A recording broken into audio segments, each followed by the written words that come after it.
అతిగా ఆలోచించకు. ఆరోగ్యం ఖరాబ్ అవుతుంది. అనవసరమైన స్ట్రెస్ వస్తుంది. జీవితం మొత్తం అతలాకుతలమవుతుంది. అతిగా ఎవ్వరిని గౌరవించకు.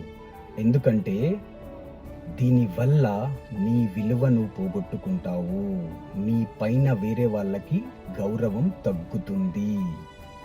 అతిగా ఎవ్వరిని ప్రేమించకు. ఎందుకంటే ప్రేమించిన వాళ్ళు దూరమైనప్పుడు తట్టుకోలేని బాధ వస్తుంది. ఆ బాధని నువ్వు భరించలేవు. అతిగా ఆశపడకు. ఉన్నదానితో తృప్తి పడడం నేర్చుకో. అతి ఆశ చెడు మార్గాన తీసుకెళ్తుంది. దానివల్ల చాలా నష్టపోతావు. దీనితో పాటు అతిగా తినకు, అతిగా తాగకు. దీనివల్ల ఆరోగ్యం చెడిపోతుంది. మొత్తం మీద అతి చేస్తే జీవితం ఆగమైపోతుంది.